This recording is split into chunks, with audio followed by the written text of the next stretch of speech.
भाई नो बात सुनो।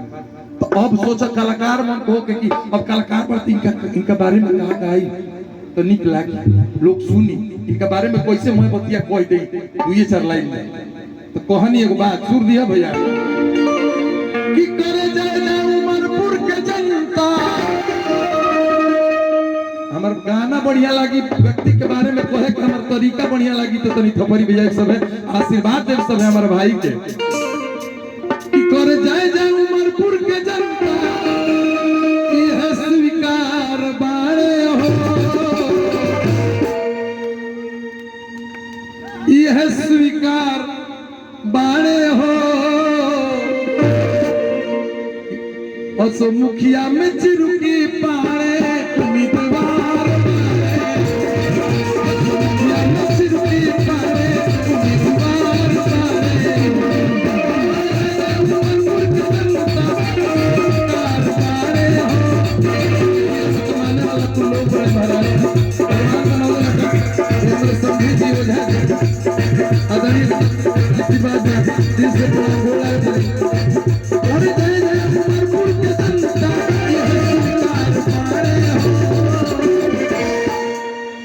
हजारों हजार रुपए का आशीर्वाद हमारे भाई के आशीर्वाद पर उतना रुपया लेके चला रहा हम कहीं ढेरे दे दो एगो चेक के मैं लेके जाता रहता तनी मन में दुख होला सुगर भैया कलाकार न हो जाए 1.5 साल से बैठल आदमी रुपया देखत नहीं जब मन करता कि का कर दी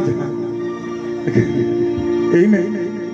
गाड़ियों छकड़ा बनवावे खातिर कर्जे गुलाम मांगे के पड़ता तो कहीं न केनियो सरोगे सब देता नहीं चाहे करोड़ों रुपया के गाड़ी पे केहू कलाकार चढ़ो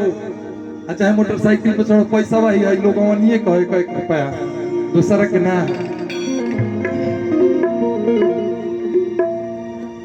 आइल बड़ा मुंह देखल हमारे बहुत दिन भई हाँ आदरणीय चुनू बाबू हमारे गैस एजेंसी आज के बड़ी हम सम्मान करेला बहुत वो हमारे के हमरा से ज्यादा हमके माने ला बबुआ के तरफ से बहुत आशीर्वाद बा फोन आई उमरपुर के जनता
आशीर्वाद चिरुकी बाबा के गीत पे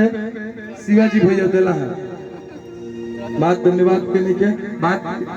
दिल में सम्मान के बाद आप लोग भैया के प्रति इतना सम्मान और सबके प्रणाम धन्यवाद आ कह जाई कि रोड नली गली कुछ के ना रही टेंशन आ सबका के मिली समय पर वृद्धा पेंशन समय पर वृद्धा पेंशन जवानी में ना आदरणीय हमारे भाई लोग के तरफ से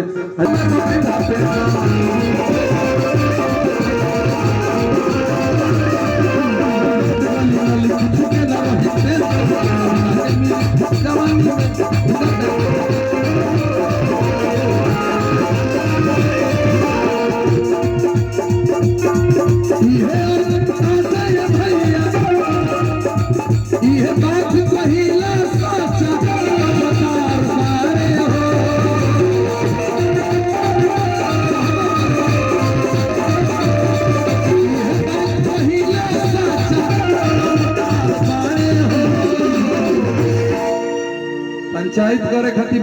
दिमाग विवेक सब चाहिए जैसे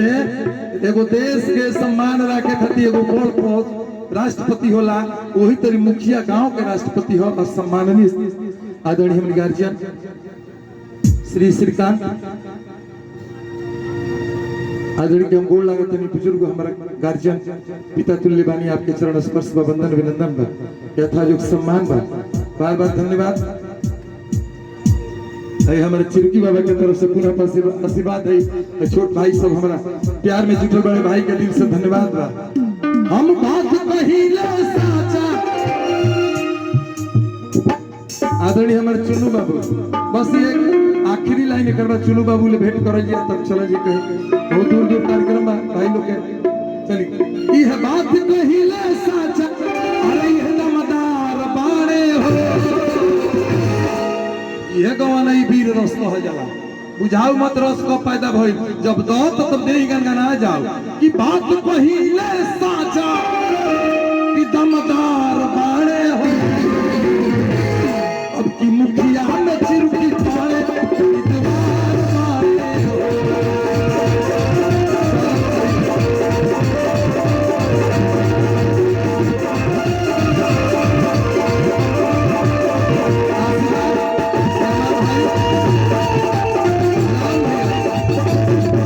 चिरुकी बाबा के परम से फोड़ी से तिवारी से